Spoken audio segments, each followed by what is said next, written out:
Salut à tous et bienvenue sur Conquest, le Mac du mois de juin. Donc comme d'habitude, qu'est-ce que vous allez trouver? Vous allez trouver les précommandes, c'est-à-dire les figurines qui sont recommandées, qui vont être disponibles le mois prochain. Ensuite, unboxing très détaillé de toutes les figurines montées qui sont la sortie du mois. Et puis après, on parlera aussi de Color of Conquest, qui est un petit concours de peinture qui est organisé par Abellum tous les mois. Et ce serait quand même dommage de passer à côté, parce que ce soit pour peut-être gagner, essayer de gagner si vous êtes un bon peintre, ou même avoir des inspirations, ça peut être assez sympathique. Et puis on fera aussi une petite pub pour une chaîne YouTube. Alors si on commence avec les précommandes, alors si vous jouez au Wadrone, c'est juste la fête. Alors il y a énormément de dinosaures qui sortent. Alors par contre on est d'accord, c'est méga budget. Là faut essayer d'avoir son anniversaire en juillet.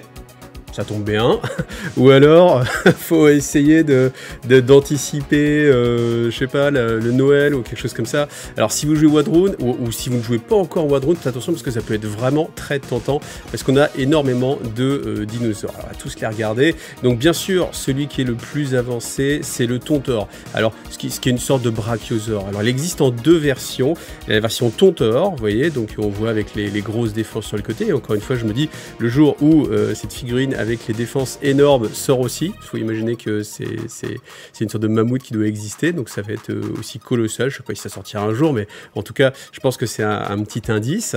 Et on a le Drum Beast, alors qui là est assez différent et qui ont deux façons de jouer assez différentes. Alors on va rester sur le Tontor. Là en ce moment vous avez un pack de précommande. Donc dans ce pack de précommande, vous avez donc un petit socle scénique résine en plus, des petits stickers. Alors honnêtement je trouve ça rigolo. C'est vrai que c'est juste la petite goodies, mais c'est quand même mignon d'avoir des petites goodies. Alors ceux qui se disent mais comment le dinosaure peut tenir sur sur un socle aussi petit, eh bien ils ont vraiment fait en sorte que pour le jeu, parce que c'est vrai qu'il y a le côté visuel. D'ailleurs, je vous montrerai une image et on voit vraiment que visuellement c'est énorme comme créature. Mais après, il faut penser aussi à l'intérêt en termes de jeu. Si votre bestiole elle est immense, elle est géniale, elle est trop belle, mais vous pouvez pas la jouer en termes de jeu, c'est assez embêtant. Voilà, je pense que c'est quand même un bon choix d'avoir privilégié ça. Donc, il va être un petit peu rétréci sur les pattes, mais malgré tout, vous verrez tout à l'heure, il a vraiment un socle assez immense. Donc voilà, les bonus de précommande. Alors c'est hyper dynamique, parce qu'on a ce chef là qui est en train de sauter, et on le voit ici. Là aussi, vous avez cette orque là aussi qui est elle-même suspendue à une corde, prête à sauter aussi, et ça c'est vraiment incroyable comme figurine. Donc figurine qui va être mix plastique, mix résine, c'est-à-dire que vous allez avoir le monstre en plastique, donc c'est-à-dire le Tontor en plastique, et puis tous les éléments au-dessus en résine. Voilà. Donc si je voulais vous montrer, je vais vous montrer tout de suite l'image. Voilà, c'est ça que je voulais vous montrer. Quand on voit la bestiole au sein de la table, déjà que bon, vous vous rappelez, déjà c'est des figurines assez grosses, c'est beaucoup plus gros que l'échelle 28, mais en plus avoir des dinosaures comme ça, c'est vraiment incroyable. Donc bien sûr, ça va être, je pense, compliqué à transporter. Ça voilà, on peut pas tout avoir, on peut pas avoir les plus grosses créatures du jeu, et puis en même temps pour les mettre dans sa poche, c'est pas Pokémon. Après, si je reviens sur cette image là, il y a toujours ce décor là, vous voyez au fond là, ce décor là, ça fait longtemps qu'on le voit, et je me rappelle qu'à un moment donné, il y avait une newsletter où il nous disait que, eh bien, ils allaient à un moment donné sortir une gamme de décors. Et si vous avez des infos, Christophe, si tu veux lancer une petite bouteille à la mer, je sais pas, mais en tout cas, moi je serais preneur pour avoir des éléments décors. Après cela, on voit bien que c'est du polystyrène un peu fait homemade. Voilà, et puis la deuxième photo, honnêtement ça fait envie, si le T-Rex il suffisait pas de vous donner envie, voilà, tout en sachant qu'après il y aura aussi, un peu plus loin, parce que là on a déjà beaucoup de dinosaures, des créatures volantes aussi qui vont arriver, donc il y a vraiment moyen de faire une liste avec vraiment beaucoup de petits dinosaures, que ce soit les tout petits vélociraptors, les gros, un peu plus gros, là voilà, donc il y a quand même pas mal de bébêtes. Et puis, s'il y en a toujours pas assez, eh bien on va continuer avec des dinosaures. Donc on va avoir les Thunder Riders, donc pour un prix de 69,99 €. D'ailleurs, je vous rappelle que vous avez le code IGITV que vous pouvez utiliser sur le site de Parabellum qui vous donne une remise directement, donc n'hésitez pas à l'utiliser. Et donc là on est sur des chevaucheurs de Triceratops, donc je pense que ça va être une unité aussi assez incroyable. Alors à voir après, là on n'a pas de comparaison d'échelle par rapport aux autres, alors on voit par rapport à une figurine, mais il faut toujours se dire que ça doit tenir sur des socles. Alors ce qui est fou, c'est que les socles sont très gros, mais ils ont toujours tendance à déborder un petit peu sur les côtés, mais voilà. Alors là en effet, ce qui peut-être vous surprend, c'est les chapeaux. C'est vrai que tout le monde a été assez surpris. On se demandait pourquoi ils avaient ce genre de chapeau. Après, le sculpteur, il a une bonne affinité avec tout ce qui est Mexique, etc. Donc voilà, bon, il voulait faire le petit clin d'œil. Alors bon, on voit bien qu'il y a un côté Inca, Maya, Aztèque, etc. Je sais jamais lequel. Donc voilà, bon, si ça vous intéresse pas les chapeaux, sachez que normalement on pourra les retirer et on pourra mettre d'autres têtes. Voilà, donc ça c'est quand même une bonne nouvelle, parce que c'est vrai que c'est un petit peu étonnant quand on est vraiment dans cette habitude un petit peu mettre fan, les gars avec les chapeaux. Alors soit ça peut être le coup de cœur et on peut trouver ça vraiment fun, soit ça peut être un peu étonnant puis on préfère rester un peu plus traditionnel et puis on peut les enlever. En tout cas, a priori, hein, on pourra les enlever. Mais en tout cas, là vous avez une superbe cavalerie. Là c'est pareil, je suis pressé d'avoir les figurines en main pour vous montrer ça. Et puis, si ça ne vous suffit pas, eh bien, on a le Chieftain monté sur Big Triceratops de la mort. Ça, on l'avait déjà vu parce qu'il était sorti pile poil quand j'avais fait la vidéo du mois dernier. Mais donc là, voilà, là il est précommandable. Enfin, on voit que la figurine a l'air vraiment incroyable. En tout cas, je pense que chez Conquest, on a vraiment des figurines très chargées émotionnellement, on va dire, sur le coup de cœur ou pas. Soit vous dites oh, c'est too much, soit vous avez le coup de cœur et vous lancez. C'est vrai que au fur et à mesure, moi j'ai quand même appris à apprécier ce style un petit peu détonnant. Voilà, donc ça c'est pour toutes les précommandes du côté de chez Wwadroon. Donc là ouais, va falloir mettre un petit peu d'économie. Donc c'est vraiment l'été des Wwadroon. Ensuite, pour le Old Dominion, on a les Bucephaloi, voilà, qui sont en fait un peu l'équivalent des Minotaurs des cités-états, mais version mort-vivante. D'ailleurs, j'en profite, si vous ne l'avez pas vu, c'est dommage pour vous, et bien il y a le lore Cité-État qui est sorti pas plus tard qu'hier, enfin jeudi, ça dépend quand vous regardez la vidéo. Donc je vous remets le lien tout là-haut parce que ça va vous expliquer un petit peu pourquoi on trouve aussi ce genre de créature dans le Old Dominion, en quoi c'est complètement cohérent. Et voilà, puis ça vous fait du lore, un lore qui est assez chargé, hein, assez profond plutôt sur Conquest. Toutes les factions ont vraiment des raisons, des implications, donc voilà, n'hésitez pas à les regarder. Et puis après, ces créatures-là, alors moi je les trouve assez réussies, je sais que les gens sont assez partagés, mais honnêtement, je les préfère même, en fait, aux celles des cités-états, parce que, là, ils ont ce côté un peu mort-vivant. Alors après, c'est un peu compliqué de représenter et du Minotaure et armuré et un peu mort-vivant, ça fait des mix un petit peu étranges, mais honnêtement je trouve qu'ils sont assez réussis. Voilà, donc des figurines pour rajouter pour votre faction Old Dominion. Et voilà, donc là le prix 59,99 €. Alors je vais vous parler de Color of Conquest, tout simplement quand vous prenez vos figurines en photo et vous les partagez sur Facebook, Instagram, etc. Vous mettez le hashtag Color of Conquest, miniature painting, et vous mettez vous taguez Parabellum, ils mettent ici la @Parabellum Wargame, et en fait automatiquement vous allez participer tous les mois à un concours, et ceux qui seront sélectionnés, donc il y a 40 € de bons d'achat à gagner, voilà. Ensuite il y aura 9 codes de 25%. En sachant qu'il n'y a pas forcément des centaines de gens qui participent, parce que forcément Conquest c'est pas le jeu le plus joué au monde, pas encore, ça viendra, mais ce n'est pas encore le cas, et forcément ça veut dire que vous avez quand même vos chances, parce qu'on est sur un pool un petit peu plus réduit. Et puis ce qui est intéressant aussi, c'est que vous voyez, quand vous allez dans Color of Conquest, vous avez pour chaque mois comme ça toutes les entrées, et ça permet en fait d'avoir une galerie d'inspiration qui est centralisée au même endroit, avec des figurines qui sont assez jolies. Et si vous êtes un petit peu comme moi, vous voyez, avec vos dinosaures, vous hésitez sur comment les peindre et que ça traîne un petit peu, eh bien il y a des aspirations, et puis vous dites tiens, c'est quand même pas mal, à rouge-bleu c'est vrai que ça passe pas mal, donc voilà, et n'hésitez pas comme ça à regarder, et puis aussi à participer aussi, bien entendu. Alors si je voulais faire un petit peu de pub pour Gork Factory, pourquoi? Parce qu'il cravache sur Conquest, clairement, et il vous sort un tas de vidéos, très clairement sur la chaîne française où il y a le plus de Conquest, donc il fait pour la plupart des sorties une petite analyse analyses sur comment débuter, etc. Là, en plus, il y en a une qui vient de sortir pour les nerds, vous voyez, et il y en a régulièrement comme ça qui sort. Donc voilà, n'hésitez pas à aller faire un petit tour. C'est pas mal si vraiment vous voulez vous lancer dans le jeu, vous avez vraiment aucune vision des choses et puis vous voulez voilà débroussailler. Voilà, vous venez me voir chez moi pour faire le lore et puis après vous allez voir chez lui pour voir un petit peu les règles et puis là vous avez quand même un beau package et puis voilà, donc bah continue Gork, on compte sur toi.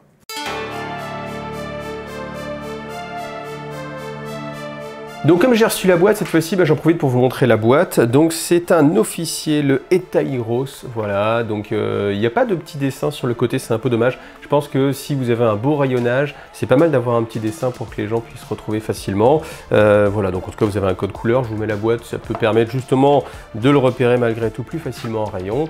Donc vous avez une boîte à tiroir, donc ça, cette partie plastique, elle est partagée avec l'autre kit. Donc c'est pour ça que vous l'avez comme ça séparément. Et puis vous avez les parties plus spécifiques qui sont en résine. Bien sûr, on va regarder ça en détail. Donc vous n'avez pas de carte, hein, parce que c'est un officier, ça c'est juste la carte pour vous dire allez télécharger l'application. Et d'ailleurs, allez le faire parce qu'elle est plutôt très sympathique. Vous avez le socle, voilà, rien de spécifique. Et puis la notice. Donc voilà, j'en profite aussi pour vous montrer la notice. Vous voyez, rien de compliqué. Je pense que là, on peut vraiment s'en passer. Donc voici la grappe qui va constituer le corps du cheval. Voilà, avec bah, tout est intégré, donc c'est vraiment du double. Enfin, il y a juste à mettre le côté gauche, le côté droit, donc ça va vraiment très facilement se construire, se façonner. Après, sur la peinture, vous voyez, ça va être assez facile aussi, parce qu'il y a beaucoup de creux, donc on va pouvoir mettre un coup de contraste, encore une fois, parce qu'il n'y a que ça. Non, il y a d'autres styles de peinture, bien évidemment. Alors pour une fois, je vous montre les éléments en résine avant préparation, c'est-à-dire vraiment tels qu'on les reçoit. Bon, après à l'avenir, je ne le ferai pas, là c'est vraiment un peu histoire de le montrer au moins une fois. Donc vous voyez, on voit que la résine, elle est vraiment très propre sur la sculpture. C'est vraiment très défini. Après, par contre, vous voyez, il y a toujours ces petits flashs, mais c'est des flashs qui s'enlèvent vraiment très facilement. Et vous voyez, vous avez pu le voir en live des fois, quand je monte les figurines résine en live, rien qu'en grattant un tout petit peu, un petit coup de brosse à dents facile, ça s'enlève vraiment facilement. Donc, faut pas avoir peur de ces flashs-là. C'est pas comme des grosses lignes de moulage sur du plastique. Là, vraiment, sur la résine, c'est très fin, donc ça s'enlève très facilement. Donc, la figurine d'Hetairos, une fois montée, donc ça vient se rajouter. Hein, donc, ce n'est pas un chef, c'est normal, il n'a pas de carte, hein, je vous le rappelle. Ce qui est intéressant, c'est que là on voit en fait la différence entre le plastique et la résine, et on voit que la résine quand même c'est plus profond, hein, c'est plus marqué, donc c'est quand même intéressant d'avoir les deux matériaux. Après je sais que moi j'aime bien quand même le plastique parce que c'est plus facile pour tout ce qui est jonction, ça se colle à la colle plastique. Ah oui tiens, ça me permet de rappeler que pour ceux qui ne savent pas, la résine ça se colle à la colle cyano, c'est-à-dire tout ce qui est super glu. Si vous avez de la colle plastique, de la colle à maquette, ça ne marchera pas pour ce type de double kit, hein, donc on a des parties résine en blanche et les parties plastiques en grise. En tout cas, je trouve que la figurine est vraiment réussie sur l'image en fait qu'elle donne, a vraiment ce côté un petit peu le chevalier décharné, voilà, un petit peu sans âme forcément, mais je trouve que bah, là, elle est plutôt pas mal. Alors la bannière, peut-être, je suis un peu moins fan de la bannière, surtout avec les petits fanions derrière, ça fait un petit peu clown. Vous voyez, ça me fait penser un peu à un bonnet du bouffon, donc ça j'accroche un petit peu moins, voilà. Par contre, l'oriflamme, c'est-à-dire la bannière qui est portée au bout de la lance, là par contre elle est très réussie. Donc voilà, personnage assez sympathique. Peut-être qu'on aurait aimé peut-être une double tête pour ou un masque en tout cas, parce que c'est vrai qu'on a vu que sur certaines figurines d'Aluminium il y avait moyen de laisser le masque ouvert ou fermé. Mais bon, là en tout cas vous avez qu'une seule tête possible. Toujours possible de faire de la conversion, mais après là il va falloir découper un petit peu. Ça commence à être un petit peu tricky, comme on va dire. Alors comme j'ai la boîte, je vais en profiter pour vous montrer les Chosen of Conquest, donc vous pouvez aussi les monter en tant que vétéran, tout en sachant que si vous achetez cette boîte pour les jouer en vétéran, c'est pas très malin, parce que cette boîte coûte 5 € de plus que la boîte de vétéran classique, donc qui peut le plus, peut le moins, mais pas inversement. Si vous achetez les vétérans, évidemment, vous ne pouvez pas faire les Chosen of Conquest, parce que vous allez voir que là, vous avez des grappes supplémentaires à l'intérieur. Donc hop, là voilà, je vous montre rapidement la boîte comme ça, vous voyez à quoi elle ressemble, et puis on va regarder vraiment ce qu'il y a à l'intérieur, et puis les grappes en détail. Donc bien sûr, vous avez la notice, et là vous avez vraiment beaucoup de grappes. Donc ça c'est la grappe spéciale des vétérans, Voilà, vous avez 3 grappes qui sont ni plus ni moins que les grappes de vétérans, voilà. Vous avez les nouveaux socles toujours avec le système, avec un petit trou pour pouvoir mettre l'aimant. Maintenant, toutes les nouveautés, vous allez les recevoir comme ça. Et puis là, vous avez en plus donc ces têtes, c'est aussi celles que vous avez avec les vétérans, donc je ne les mets pas en gros plan. Regardez la précédente vidéo avec les vétérans. Par contre, là, on va avoir les nouvelles grappes, donc vous avez 3 grappes comme celle-ci et 3 grappes comme celle-ci. Voilà, donc vous avez quand même énormément plus de matériel, donc ça peut être intéressant même si vous voulez construire des vétérans, de dire je prends quand même cette boîte là, histoire d'avoir beaucoup de bits en plus pour pouvoir, les bits c'est les petits éléments, c'est quand vous avez des pièces détachées, pour pouvoir convertir un peu vos autres troupes, et on regarde ça en détail. Alors pour cette Chosen of Conquest, vous voyez on est dans un style Maya, Inca ou Aztèque, on m'a dit c'est peut-être Aztèque en fait, et vous devez avoir raison, donc j'ai toujours pas révisé mes cours de je ne sais pas quoi, mais voilà, donc en tout cas on reconnaît bien ce style là, même si on ne le reconnaît pas, on a l'imagerie, hein. Donc au niveau de la finesse, on est toujours sur quelque chose de vraiment pas mal, hein. Je pense que là on est sur, encore une fois comme je dis, on va pas être sur le plus fin du marché, sous-entendu évidemment on est un petit peu en dessous que de chez Games Workshop, mais par contre pour du plastique d'injection on est vraiment très très haut, et on est sur un niveau qui permet justement de peindre agréablement. On n'a pas forcément besoin d'aller encore une fois beaucoup plus, donc c'est très très satisfaisant. Et surtout c'est en plastique, hein, donc ça c'est vraiment un bonheur à coller, à manipuler. Donc voici la grappe en fait qui va vous permettre de faire le chef, hein. Vous avez la tête qui est bien celle du chef, la hampe de bannière, pas trop pourquoi ils l'ont mis x3 en fait, on est que on va sans doute vouloir garder qu'une seule fois cette tête là. La hampe de bannière, la bannière on en a besoin qu'une seule, donc je vois pas trop non plus l'intérêt. Et puis il y a cette hache là, bon juste pour une hache, j'avoue que je comprends pas encore, donc il y a une raison peut-être quand je le montrerai, peut-être que cette partie là est indispensable, je ne sais pas, mais c'est un peu étonnant qu'on ait fait ça. Après, autre chose un petit peu dommage, c'est que vous voyez cette hampe de bannière qui est spécifique au Chosen, c'est exactement la même que celle que vous avez pour les vétérans. Et là c'est dommage parce que j'aurais bien aimé, je sais pas, les petits colifichets un petit peu différents, peut-être que ce trou là, parce qu'en fait ce trou là il permet de mettre le bouclier qui est ici, eh bien on ne met pas de bouclier pour la bannière des Chosen, on aurait pu peut-être cacher ou mettre peut-être, je sais pas, un zigouille dessus, je suis pas sûr que ça aurait consommé beaucoup de temps sur le graphiste. Par contre, ce qui est amusant, c'est qu'on se retrouve avec, vous savez, hein, les jeux dont vous sortez en fait les grappes, et puis après, quand vous voulez les ranger, c'est juste impossible. Vous vous dites, mais comment ils ont fait pour rentrer autant de choses dans simplement cette boîte-là? Donc là, vous voyez, la boîte, elle est vraiment ultra chargée. Donc voilà, vous faites comme ça, un petit peu en tas, voilà, et puis vous êtes content d'avoir une boîte bien chargée. Tant que j'y pense, vous voyez là sur cette hache, par exemple, la petite hache, il y a une petite erreur de notice, c'est celle-ci ou la deuxième, et sur les haches, en fait, il y a une inversion, parce qu'en fait elles sont quasiment identiques, mais vous verrez qu'au niveau de la jointure du poignet, etc., ça matche pas bien, donc inversé par rapport aux numéros qui sont faits. Ouais, c'est toujours un petit peu perfectible sur les notices, mais bon, je vous le signale, honnêtement, bon voilà, vous essayez, vous voyez que ça marche pas, vous rechangez, ça passe bien. Alors, les figurines, je les trouve assez dynamiques, je les trouve même, je les préfère par rapport aux vétérans.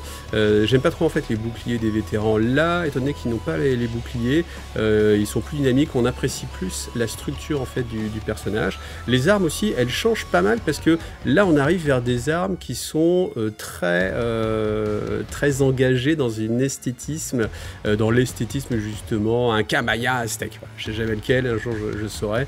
Et je trouve qu'au final ça personnifie un petit peu plus l'armée, on est plus exotique par rapport aux premières sorties qui étaient un petit peu plus génériques. Là on retrouve vraiment des armes typiques, donc voilà, c'est plutôt pas mal. On a plein de nouvelles têtes, alors avec pas mal de barbus aussi, hein, donc là c'est pareil, ça change hein, si on est habitué au Wadrun, mais c'est pareil, je trouve que ça leur donne un peu plus de caractère, en fait, ça fait moins, entre guillemets, l'orque générique Medfan, donc je trouve que c'est plutôt plaisant.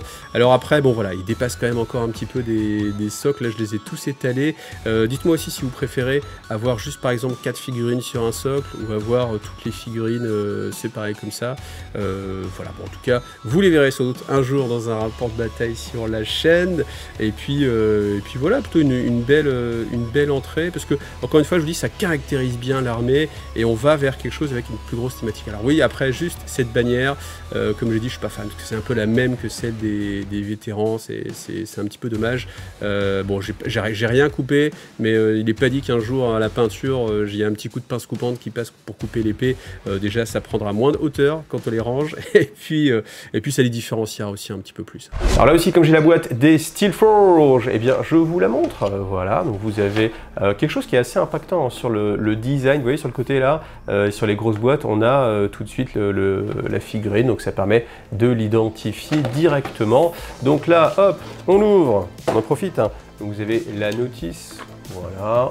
Évidemment, vous avez les grappes, donc là on va se retrouver avec 2 grappes, les socles, voilà, et puis la carte. Donc si vous posez la question sur les vétérans, en fait j'avais enlevé les cartes, mais elles sont bien présentes dans la boîte. Alors là on se retrouve à nouveau avec des grappes qui sont bien définies. Alors après, je trouve que là on est sur un bon équilibre en fait entre la taille de la pièce et la définition. Parce qu'en fait, qu'est-ce qui se passe? Souvent, si vous voulez vraiment définir tous les éléments pour ajouter des détails et que les détails ne soient pas trop noyés par le système d'injection, parce que vous savez que la grappe d'injection, à chaque fois c'est 2 presses, 2 mâchoires comme ça qui viennent la prendre, il faut qu'elle puisse se démouler facilement. Ce qui fait que, eh bien, quand on moule comme ça, on ne peut pas faire des creux qui sont dans tous les sens. Vous voyez par exemple, typiquement cette pièce-là, là, ici, là, vous voyez, il ne peut pas y avoir un creux ici au milieu. Donc si j'avais envie de faire un creux, eh bien, il faudrait que je coupe cette partie-là et que je l'imprime de l'autre côté ici pour que la presse puisse venir marquer le creux. Vous voyez comme ici vous avez un gros creux, et là je trouve qu'on est à un équilibre qui est assez bon pour avoir des pièces qui sont suffisamment grandes, suffisamment détaillées. Vous voyez quand même, on a quand même pas mal de choses sans pour autant qu'on aille chercher trop de grappes. Et l'avantage de ne pas avoir trop de grappes, c'est le coût, forcément, parce que plus il y a de grappes dans une boîte, et bien plus ça va coûter cher. Donc c'est pour ça qu'il y a toujours un équilibre en fait à trouver par l'éditeur. Et là je trouve qu'on est sur quelque chose d'assez bien, hein, parce qu'on n'a que 2 grappes pour ces 3 grosses figurines. Donc voilà, ce côté là un petit peu moins intéressant. On voit qu'on a des petits détrompeurs.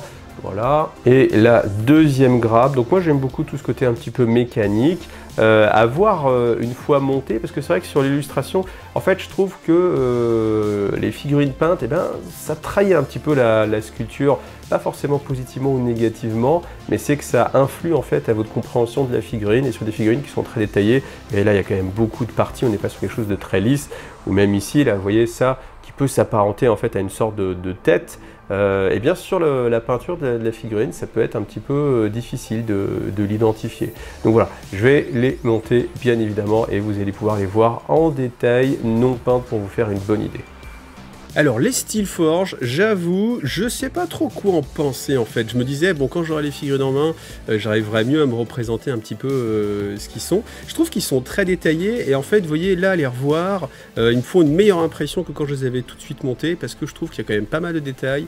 Il y a moyen de les faire ressortir assez classement, j'ai envie de dire, suivant la peinture. J'aime bien aussi tout ce qu'ils ont dans le dos, là, tout ce qui est ce système un petit peu technologique, ça me paraît pas mal. Après, ce qui est un petit peu aussi étonnant, c'est comment bien les positionner. Alors la notice, elle est pas encore, je pense qu'il y a des progrès à faire encore un petit peu sur la notice, parce que on vous montre pas forcément que vous pouvez, bah, voyez, mettre les bras vraiment en arrière. Essayez vraiment de réfléchir à comment vous allez poser vos figurines sur le socle avant de pouvoir les mettre. Après voilà, je pense que la peinture peut vraiment définir un petit peu les choses. Je regrette malgré tout qu'il n'y ait pas l'option de mettre une plaque ventrale pour cacher en fait les mécanismes, parce que je trouve encore une fois que, eh bien, c'est... Alors ok, on comprend que c'est une machine, on comprend qu'on veut donner une intention, bien sûr on peut mettre un effet de lumière, mais on imagine aussi que c'est le cœur du système, le moteur principal, et que le moteur principal soit si exposé que ça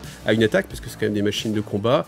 Ça, je trouve ça un petit peu étonnant. Enfin, j'aurais bien aimé que juste simplement on puisse le cacher, que ça fasse un petit peu plus lisse sur le devant, voilà. Après, je pense qu'encore une fois, on est chez Conquest, donc vous aimez pas, mais en tout cas, je pense que c'est des figurines qui laissent personne indifférent. Alors comme là aussi j'ai une boîte, j'en profite, c'est le Nord Mountain Jotnar Artisan Series. Donc tout ce qui est Artisan Series, à chaque fois c'est un sculpteur qui est vraiment mis en avant, qui a été lancé sur ce projet-là en particulier. C'est des figurines en résine, voilà. Alors celles-ci ne sont pas limitées, il y a certaines séries qui sont limitées, là ce n'est pas le cas. Donc vous allez avoir la notice, comme on le voit ça va être assez rapide, parce qu'il n'y a pas énormément d'éléments. Vous avez ce petit compartiment, je trouve ça pas mal, qui est ce petit compartiment plutôt que les pièces se baladent à l'intérieur. Donc on va regarder les pièces vite fait au détail. Donc déjà voilà, vous avez un socle texturé, vous avez bien évidemment la carte. Donc là le socle texturé, alors ce qui est amusant c'est que il y a des traces bleues là en dessous, alors ça j'avais jamais vu sur la résine. Alors honnêtement ça va super bien avec mon tapis, il n'y aurait même pas besoin de le repeindre, c'est assez intéressant, mais je ne sais pas pourquoi. Alors peut-être que le mélange du coup a mal pris, difficile à dire, mais du coup ça vous fait un rocher presque prépeint avec ces petits reflets bleus. Donc les éléments résine de chez Parabellum Conquest, je trouve qu'ils sont vraiment très bien à chaque fois. Donc vous voyez des petits flashs, mais comme vous l'avez vu ou comme vous le verrez, ça s'enlève vraiment très facilement en grattant. Avec une petite brosse à dents, ça s'enlève vraiment nickel. Donc c'est plutôt pas mal de profondeur aussi sur cette pièce. Voilà. Donc le torse avec le visage que je trouve vraiment très expressif, hein, franchement entre celui-ci et la version plastique qui est dans le starter, c'est sans commune mesure, hein, on sent vraiment qu'il y a une évolution. Alors si c'est juste pour le jeu, évidemment, l'un comme l'autre font le travail, mais c'est vrai qu'après si on est un petit peu amoureux de la figurine, celle-ci je trouve qu'elle est vraiment très réussie. Le visage vraiment très expressif. J'ai dit très plein de fois, mais voilà, voyez, on peut même faire la langue avec la petite... Alors ce qui est la glotte, il n'y a pas la glotte, mais ça aurait pu. Hein. Bon, après je vous montre vite fait les autres éléments. Donc là une petite branche d'arbre, voilà, enfin c'est un tronc d'arbre pour lui, mais voilà, donc il doit se servir comme gourdin j'imagine. Ensuite la paire de bras, voilà, donc bon je vous les montre vite fait encore une fois, mais ça va être beaucoup plus sympa une fois que la figurine sera complètement montée. Et puis bon, l'avantage c'est qu'encore une fois il n'y a pas énormément débarbage à faire et qu'il n'y a pas non plus beaucoup de montage à faire, donc ça va assez vite. Et là on voit tous les crânes qui portent à la ceinture, donc on voit que c'est des crânes de géants aussi, hein. C'est pas des crânes d'humains vu la taille, donc comme quoi il serait plutôt, alors je sais pas comment dire ça, mais plutôt à taper ses congénères plutôt que les petits humains. Ou alors peut-être que tout simplement les petits humains c'est pas assez, c'est pas un grand défi, donc pas la peine de garder leur trophée tout simplement. Et puis l'autre pied avec la protection, très bien texturé aussi là le métal, je pense que ça va vraiment très bien rendre à la peinture. Ah, et je vous ai gardé le meilleur pour la fin, évidemment avec le Jotnar en résine. Donc le montage s'est fait assez bien, pas trop de soucis, donc encore une fois ça se colle avec la colle plastique. Après si on est tatillon, on peut peut-être rajouter un petit peu de mastic pour combler les interstices, parce que c'est vrai que c'est là où moi j'aime le plastique, c'est justement sur les interstices, vous collez ensemble, ça fait un petit bourrelet, vous le grattez, et puis il n'y a pas de petits creux, alors que là sur un des bras, alors c'est pas celui-ci, voilà, celui qui est sous la sorte de protection en béton ici, là on voit qu'il y a un petit jour. Alors bon, franchement ça passe bien, hein, mais bon voilà, si on est très tatillon, voilà, ça peut poser problème. Après par contre elle est vraiment définie avec tous ces petits détails qui lui donnent de la vie en fait, le petit gourdin, le petit couteau, justement aussi le fait que l'épaulette ce soit une sorte de puits ou d'élément de château qu'il a récupéré. Alors le crâne, voilà, il y a des gros crânes à chaque fois, je sais pas si en termes de lore ils sont habitués à se battre entre congénères, mais en tout cas c'est assez original qu'on ait des crânes assez gros comme ça. Je pense que peut-être ça aurait été sympa d'avoir le choix aussi de mettre des petits crânes pour vous montrer aussi qu'ils s'occupent des autres, hein, tout simplement. Le visage extrêmement réussi, je trouve que le visage est vraiment top, il y a moyen de vraiment s'en sortir à la peinture. Et après je vais vous montrer une posture bonus, parce qu'au final là vous voyez il est posé sur son caillou, mais je pense qu'il y a moyen de le poser différemment. Et oui, il y a moyen, alors là je le fais tenir avec de la pâte à fixe, vous voyez, mais je pense que c'est assez facile si vous collez tout simplement, vous mettez je sais pas un petit peu de terre, enfin de cailloux, que sais-je, du liège en dessous pour qu'il ait le pied plus à plat sur le côté. Mais là vous voyez il a un côté hyper agressif, là il est en train d'envoyer une méga patate. Honnêtement je pense que ça passe aussi bien, ça le fait plus vraiment ultra dynamique, et une figurine de cette taille aussi dynamique, je pense que c'est vraiment pas mal. Donc vous voyez ça c'est le le petit trick bonus, le mettre penché. Honnêtement, je pense, moi je le préfère penché. Alors après, du coup il est un petit peu moins haut, il va être un peu plus sur le côté, mais je l'imaginerais bien comme ça en train de faire un duel avec un autre géant, une autre créature comme ça un petit peu colossale. Mais donc voilà, honnêtement, franchement, vraiment, la position elle est assez facile à mettre. Je pense que juste des points de super glue ça passe. Voilà, bricoler un tout petit peu le socle, mais honnêtement, même vu sa taille, ça tient quand même vraiment très bien. Voilà, c'était le petit bonus. Et voilà, on a fait le tour pour Conquest le mag de ce mois-ci, donc vivement le mois prochain avec tous ces dinos, là, ça me donnait vraiment du boulot. Et puis, ben voilà, vous avez du lore qui est sorti, c'était une grosse semaine Conquest. Et puis, ben voilà, on se retrouve tout simplement le mois prochain. En attendant, je vous rappelle que vous avez le Discord francophone, vous avez aussi un Facebook francophone dans lequel vous pouvez aller poser vos questions, que ce soit pour découvrir le jeu ou trouver des adversaires, des conseils de peinture, des conseils de jeu. Voilà, n'hésitez pas, profitez de l'été pour jouer à Conquest. Allez, merci à tous, merci à Parablum de soutenir, de m'envoyer ses figurines et à bientôt. Gros bisous à tous, salut.